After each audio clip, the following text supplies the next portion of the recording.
सुमन अपनी सास शांति के साथ घर के बाहर आंगन में बैठकर सब्जी बेच रही होती है। तभी वहां किसी काम से सपना बाहर आती है और वो लोग देखते हैं कि नौकरानी के आते ही आशा उन्हें जताते हुए अपनी नौकरानी को सुना रही है। अब आई है, मैंने तुझे बोला था ना आज घर में सुनार आ रहा है, फिर भी इतना लेट आई है। जानती है ना 4 महीने बाद मेरा 50वां जन्मदिन आ रहा है। उनका अगर 50वां जन्मदिन आ रहा है तो हमें क्यों सुनाकर बोल रही है।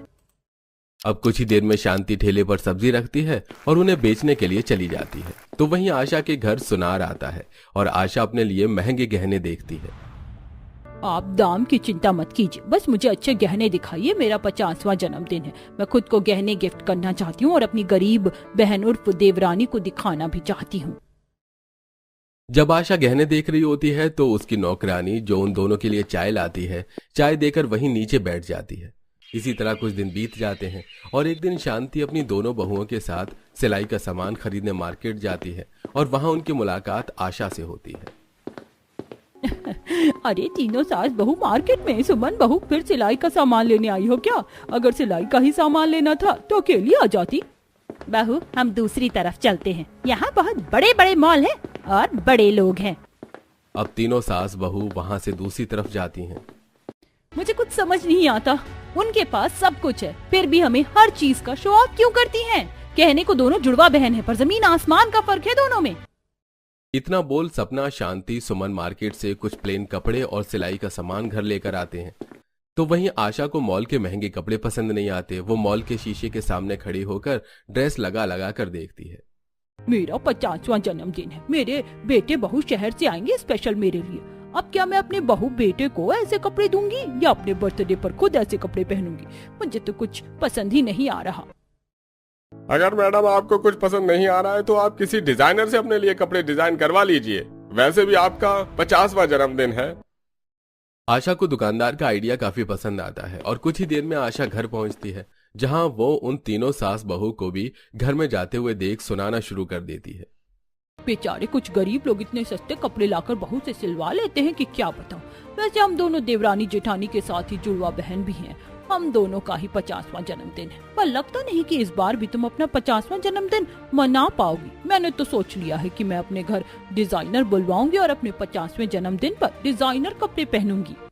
अच्छी बात है मौसी जी कि आप अपने 50वें जन्मदिन पर इतने महंगे कपड़े पहनोगी, पर हमें सुनाने की जरूरत नहीं। सपना आशा को सुनाकर अपने परिवार के साथ घर में जाती है। शांति अपने कमरे में जाकर बैठकर अपने पति की फोटो देखकर रोने लगती है। आप मुझे छोड़कर क्यों चले गए? देखिए कैसे मेरी बहन हर वक्त मुझे सुनाती है। अगर आज आप होते तो वो मुझे सुना नहीं पाती।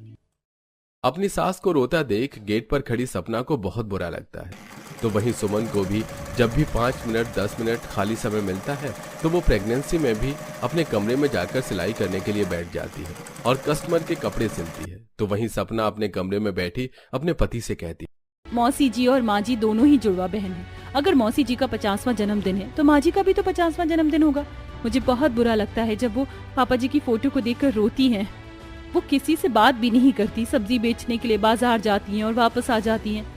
हम ऐसा क्या करें कि उनके चेहरे पर खुशी आ जाए? ये तो मैं भी नहीं जानता। जब से पापा गए हैं तब से माँ ऐसे ही अकेले उदास रहती है। पवन से बात करके भी सपना को समझ नहीं आता कि वो अपनी सास के चेहरे की खुशी कैसे लाए। सुबह होते ही एक बार फिर शांति सब्जी बेचने के लिए बाजार जाती है और सुमन भी सिलाई मशीन लेकर आंगन में सब्जी बेचने के लिए बैठ जाती है। दीदी, आप कितनी मेहनत करती हैं, इतनी धूप और गर्मी में भी घर के बाहर बैठी हैं और ऐसी हालत में सिलाई कर रही हैं, साथ में सब्जी भी बेच रही हैं। आखिर आप इतनी मेहनत क्यों कर रही हैं?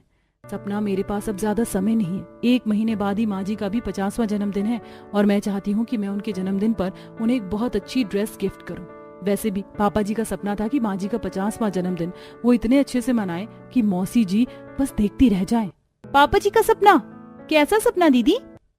सुमन सिलाई करते हुए सपना को सब बताती है। जब माँ जी का 48वां जन्मदिन था तब तक पूरा परिवार एक साथ था, पर मौसी जी ने चालाकी से माँ जी के हिस्से की प्रॉपर्टी भी अपने नाम करवा ली और अपने आलिशान बर्थडे पार्टी के साथ उन्होंने हम सबको घर से भी बाहर निकाल दिया। तब पापा जी ने मौसी जी से कहा था कि वो माँ जी का 50वां जन्मदिन इतने अच्छे से मनाएंगे कि मौसी जी बस देखती रह जाएंगे। पर पापा जी तो ये सदमा ही बर्दाश्त ना कर सके और कुछ दिनों बाद उनका देहांत हो गया और अब माँ जी का 50वां जन्मदिन आ रहा है, इसलिए माँ जी और ज्यादा उदास रहने लगी हैं, क्योंकि उन्हें पापा जी की याद आती है। लो, माँ जी आ गई। बहू, ठेले की कुछ सब्जियां खत्म हो गई हैं, ठेले पर थोड़े से मिर्च, नींबू और टमाटर भी रख देना, शाम होने को है, बाजार भी जाना है।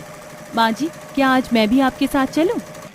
शांति सपना की बातों का कोई जवाब नहीं देती। कुछ ही देर में शांति जब ठेला लेकर बाजार के लिए निकलने लगती है तो सपना भी अपनी सास के साथ बाजार जाती है। सभी सब्जी वाले आवाज देकर ग्राहकों को अपनी ओर खींच रहे थे, पर शांति आराम से बैठी थी और जब ग्राहक उसके पास आते तो वो सब्जी देती। ये देख सपना को बहुत बुरा लगता है और उसे अपनी जेठानी की बात याद आती है, जिसके बाद वो ग्राहकों को आवाज देकर जमा करने लगती है। सिर्फ 20 रुपए किलो टमाटर, आओ छांटो छांटो। बहन जरा 2 किलो टमाटर करना। और तुम शांति बहन की बहू हो क्या? अच्छा हुआ जो तुम भी सब्जी बेचने के लिए आ गई, वरना शांति बहन तो चुपचाप बैठी रहती है। सब्जी बिकी तो भी सही, नहीं बिकी तो भी सही। जब भाई साहब जिंदा थे तो सबसे ज्यादा भीड़ होती थी उनके पास, पर अब देखो। उस औरत की बात को सुनकर सपना उसको 2 किलो टमाटर देती है और इसी तरह जोर जोर से आवाज देती है, जिस वजह से उसके ठेले पर ग्राहकों की भीड़ हो जाती है और दोनों सास बहू मिलकर सारी सब्जियां बेचकर घर आती है और पवन विनोद को ले जाकर कुछ पैसे सपना अपने कमरे में सिलाई कर रही सुमन को देती है और अपने पूरे परिवार से कहती है, कुछ दिनों में माँ जी का बर्थडे है, हमें पैसे जमा करने हैं ताकि उनका बर्थडे अच्छे से मनाया जा सके। पवन जी, आप अभी से ही रोज थोड़ा थोड़ा सामान लाना शुरू कर दो ताकि हम घर को भी डेकोरेट कर सके। पापा तो हमारे बीच है नहीं, पर उनका सपना अब उनकी सब्जी बेचने वाली बहुएं ही पूरी करेंगी, क्यों? हाँ, सही कहा भाई। इस तरह पूरा परिवार मिलकर शांति के जन्मदिन की प्लानिंग करते हैं। वहीं शांति कमरे में अपने पति की फोटो देखकर रो रही होती है। समय गुजरता है और सुमन सपना के साथ मिलकर पैसे जमा करने के लिए कई काम करती है।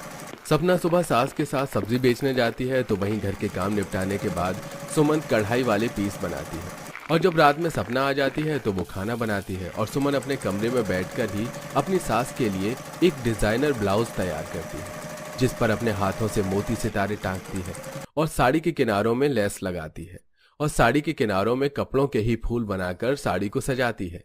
ऐसे कुछ दिन बीतते हैं और शाम को दोनों भाई कुछ सामान लाते हैं, जहां सपना कढ़ाई वाले पीस बना रही थी और सुमन सिलाई कर रही थी। सपना, सुमन, हम देखो ये लाइट्स और गुब्बारे लाए हैं, जन्मदिन से पहले फूल ले आएंगे और ये थोड़ा राशन भी है। ठीक है, अब धीरे धीरे सब जमा हो जाएगा, काफी पैसे हो गए हैं। वहीं आशा डिजाइनर को घर बुलाकर अपने लिए रेडीमेड लहंगा साड़ी बनवाती है और ये सब कुछ उनकी नौकरानी देख रही होती है। देखते ही देखते जन्मदिन का दिन आ जाता है और उस दिन आशा घर के बाहर आकर सबको शो ऑफ करती है।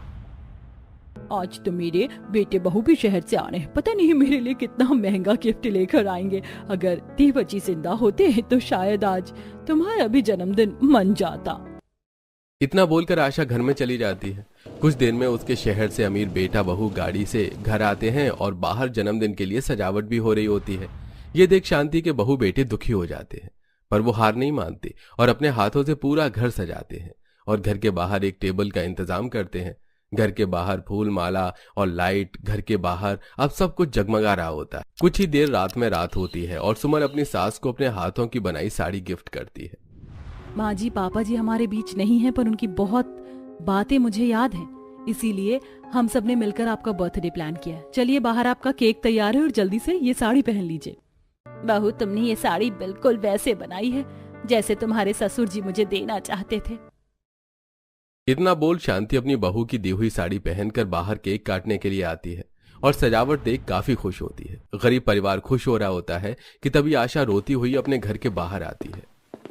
बहू, मुझे नहीं पता था कि मैंने जिस नौकरानी को घर में साफ सफाई के लिए रखा है वो ऐसी निकलेगी। उसने ना सिर्फ मेरे गहने बल्कि मेरी जन्मदिन वाली ड्रेस भी चोरी कर ली। अब मैं क्या करूं? माँ, इसीलिए कहते हैं हम हमारे साथ शहर चलो, पर आपको तो आपके गांव की प्रॉपर्टी ज्यादा प्यारी है। मौसी जी, अब बाहर वालों को अपने घर की तिजोरी दिखाओगे तो चोर तो चोरी ही करके जाएगा ना।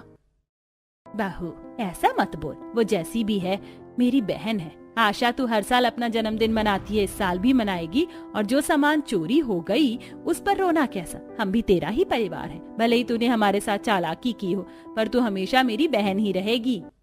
शांति अपनी बहन को अपने साथ लेकर आती है और दोनों बहन एक साथ केक काटती हैं और एक दूसरे को खिलाती हैं। शिल्पा अपनी सास से कहती है। माँ जी अब भी मौका है, लालच करना छोड़ दीजिए, आपके लालच का ही फल आपको मिला है। मौसी जी आप चिंता मत कीजिए, मैं उस चोर को ढूंढ के रहूंगा। पवन इतना कहता ही है कि वही नौकरानी सारा सामान लेकर आती है और उससे माफी भी मांगती है।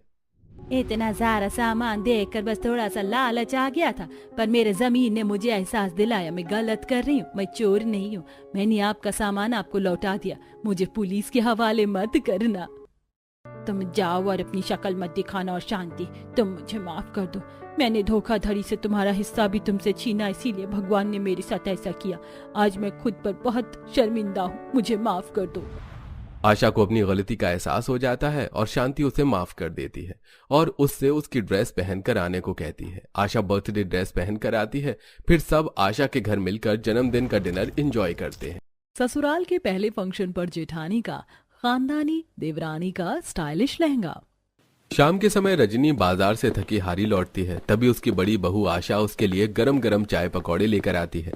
चाय की खुशबू जैसे ही रजनी की नाक में पड़ती है तभी वो खुश होकर कहती है, अरे वाह बहू, तू तो बिना कहे ही दिल की बात समझ जाती है। इतनी समझदार कब से हो गई तू? माँ जी मैं तो हमेशा से ही समझदार हूँ, आपने ही अब नोटिस किया है। खैर आप चाय पकौड़ों का मजा लीजिए।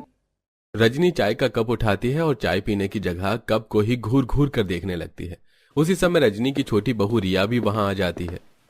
बड़ी बहू एक बात तो बता, तू ये नया कप कब ले आई? माँ जी ये कप नया नहीं बल्कि पुराना ही है, वो बस मैंने इसे अच्छे से डिजाइन कर दिया है तो ये बिल्कुल नया जैसा शाइन कर रहा है।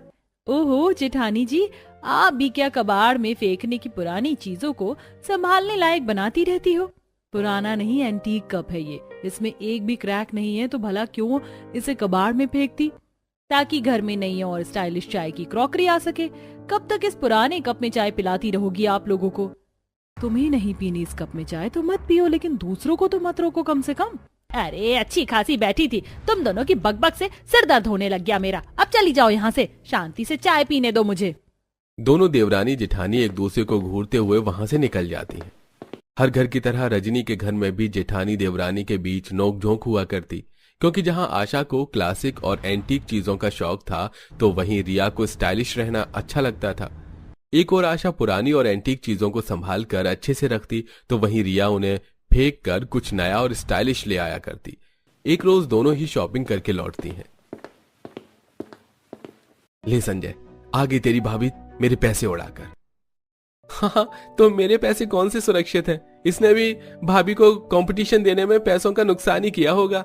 आप दोनों चाहे जितने ताने दे लीजिए, लेकिन हमें खर्चा करने से रोक नहीं सकते। हाँ तो ये बता कि पैसे खर्च करके क्या खास लाई हो तुम दोनों? माँ जी अब की ना आपने मुद्दे की बात, ये देखिए मैंने पूरे 5,000 में ये स्टाइलिश और ट्रेंडी साड़ी ली है। रिया साड़ी निकालकर रजनी को दिखाने लगती है तो वहीं आशा भी अपनी लाई हुई साड़ी रजनी को दिखाकर कहती है, हाँ जी उसे छोड़िए, आप ये देखिए बिल्कुल रॉयल और क्लासिक फैशन की साड़ी। आपको पता है कि इसकी खास बात ये है कि इसे चाहे आप पहनो या मैं, दोनों पर ही परफेक्ट खिलेगी। सच में बहू ये तो बहुत अच्छी है। अरे क्या खाक अच्छा है, भला एक स्टाइल की साड़ी 2 उम्र के लोगों पर कैसी अच्छी लग सकती है? मुझे तुमसे ज्यादा फैशन की समझ है, तुम्हारी तरह स्टाइलिश दिखने के चक्कर में मैं खरीदारी नहीं करती। ये जो तुमने साड़ी ली है ना, 2 बार से ज्यादा पहन नहीं पाओगी इसे। जेठानी जी मुझे फैशन की सलाह आप ना ही दें तो अच्छा है। अब लगता है इनकी बहस तो लंबी चलेगी। हाँ भैया चलिए हम थोड़ा टहल कर आते हैं, इनका इलाज तो माँ ही करेंगी। देवरानी जेठानी की बहस देखकर दोनों भाई साइड से निकल जाते हैं तो वहीं रजनी अपने दोनों हाथों से दोनों का मुंह बंद करके कहती है, जब फैशन का इतना ज्ञान भरा पड़ा है दिमाग में तो दोनों फैशन डिजाइनर क्यों नहीं बन गई? शादी करके यहाँ आ गई मेरा दिमाग खाने, इससे पहले कि मैं अपना सर नोचने लगूं। जाकर रसोई संभालो चलो। ठीक है माँ जी। दोनों देवरानी जेठानी अपनी साड़ियां लेकर अपनी सास के सामने से 9-11 हो जाती हैं। बीतते समय के साथ फैशन को लेकर दोनों देवरानी जेठानी की नोक-झोंक यूं ही बरकरार रहती है। एक रात दोनों टेबल पर खाना लगा रही होती हैं, तभी घर में अपने सास ससुर को न देखकर आशा कहती है, ये माँ जी पापा जी कहीं दिखाई नहीं दे रहे, कहीं गए हैं क्या? हाँ भाभी, वो अगले हफ्ते माँ पापा की शादी की सालगिरह है ना, तो उसके फंक्शन के लिए माँ पापा को मनाने के लिए आइसक्रीम खिलाने लेकर गए हैं। अरे वाह, पापा जी तो बहुत रोमांटिक है, कुछ सीखो उनसे। अच्छा, जब माँ जी की शादी की सालगिरह का फंक्शन है तो पार्टी शानदार होगी। पार्टी का बाद में सोचना, पहले खाना परोस दो, बहुत भूख लगी है। आशा सभी को खाना परोसती है और चारों सालगिरह की बात करते हुए खाना खाते हैं। अगले दिन दोनों जेठानी देवरानी सास की सालगिरह के फंक्शन में पहनने के लिए कपड़ों को लेकर बातचीत करते हुए कहती हैं। हमारा ये ससुराल में पहला फंक्शन होगा तो हमें कुछ हटके, कुछ अनोखा पहनना चाहिए ना। बिल्कुल नहीं, ये माँ जी का खास दिन है, उन्हें ही अच्छे से तैयार होना चाहिए। जेठानी जी, हम भी तो माँ जी की बहुएं हैं, तो माँ जी के बाद तो हम ही पार्टी में सबसे बेहतर दिखने चाहिए ना। हाँ तो फिर चलते हैं शॉपिंग करने। इस बार साड़ी नहीं, अच्छा सा सूट या लहंगा खरीदेंगे। जेठानी जी, ये तो आपने मेरे मन की बात कह दी। दोनों की बातचीत चली रही होती है कि तभी रजनी एक बड़ा सा बैग लेकर कमरे में आती है। उसकी दोनों बहुओं की नजर उस बैग पर ही टिकी होती है। तभी रजनी कहती है, अरे ऐसे घूर घूर कर क्या देख रही हो? तुम्हें मारने के लिए बम नहीं लाई हूँ इसमें। हाँ तो माँ जी क्या है इसमें? इसमें पुश्तैनी लहंगा है जो मैं तुम दोनों को देने के लिए लाई हूँ। देखो, वैसे तो लहंगा थोड़ा पुराना है लेकिन पुश्तैनी है, और तुम दोनों का ससुराल में पहला फंक्शन है तो मुझे अच्छा लगेगा कि तुम में से कोई भी ये लहंगा पहनेगा। तो वैसे माँ जी हम दोनों सोच ही रहे थे कि फंक्शन में क्या पहने, तभी आप आ गई। हाँ तो अब देख लेना कि ये लहंगा किसको पहनना है, और हाँ हर बार की तरह लड़ने मत लगना। इतना कहकर रजनी वहां से चली जाती है। तो उसके जाते ही दोनों खुशी खुशी तेजी में बैग से लहंगा निकालती हैं तो उनके होश ही उड़ जाते हैं। ये पुश्तैनी लहंगा मुझे बाबा आदम के जमाने का क्यों लग रहा है? अरे धीरे बोलो, माँ जी ने सुन लिया तो गुस्से में तिलमिलाती हुई यहाँ आ जाएंगी। हाँ तो और क्या कहूँ, इस बरसों पुराने लहंगे के लिए हम दोनों लड़ेंगे? कभी नहीं। अरे इतना भी खराब फैशन सेंस नहीं है हमारा। कह तो सही रही हो, लेकिन माँ जी ने बहुत प्यार से ये पुश्तैनी लहंगा हमें पहनने को दिया है। अगर हम में से कोई नहीं पहनेगा इसे तो उन्हें कितना बुरा लगेगा। जेठानी जी क्या हो गया है आपको? अरे इसे पहनकर फंक्शन में मुझे अपनी जगहसाई नहीं करवानी। इसे वापस बैग में डालो और रख दो कोने में। कुछ भी बोल रही हो तुम। एक काम करते हैं, दोनों इसे एक बार पहनकर देखते हैं, क्या पता पहनने के बाद ही अच्छा लगे। बहुत खराब आइडिया है जेठानी जी। अरे ये देखने में ही इतना बकवास लग रहा है, अगर हमने पहन लिया तो किसी बंजारन से कम नहीं लगेंगे। अरे मुझे नमूना बनने का कोई शौक नहीं है। ये बड़बड़ाते हुए रिया वहां से चली जाती है। तो वहीं आशा लहंगा उठाकर शीशे के सामने जाकर अपने ऊपर रखकर देखती है तो उसका मुंह भी बन जाता है। फंक्शन का दिन करीब आने लगता है। जहां रिया फंक्शन में सबसे सुंदर दिखने के लिए डिजाइनर से स्टाइलिश लहंगा सिलवाने को देती है, तो वहीं आशा उस पुश्तैनी लहंगों को पहनने लायक बनाने की कोशिश करती है, जिसके लिए वो सबसे पहले लहंगे को ड्राई क्लीनिंग के लिए भेजती है, जिससे उसका रंग ढंग से निखर कर आता है। फिर लहंगे की बिखरी हुई लेस को ढंग से लगाती है। अब फंक्शन का दिन आता है। घर का साज सजावट बहुत अच्छे से की जाती है। रजनी के सारे रिश्तेदार और सहेलियां उस फंक्शन में आते हैं। रजनी और उसका पति अच्छे से तैयार होकर पार्टी में आते हैं, तो वहीं रिया भी अपना स्टाइलिश लहंगा जो कि बैकलेस और स्लीवलेस होता है उसे पहनकर पार्टी में आती है, जिससे सभी उसे घूर घूर कर देखने लगते हैं। लगता है मैं कुछ ज्यादा ही सुंदर लग रही हूँ, तभी सब इस तरह देख रहे हैं। वैसे सभी आ गए हैं, जेठानी जी कहाँ रह गई हैं? रिया आशा को ढूंढने के लिए उसके कमरे की तरफ जाती है।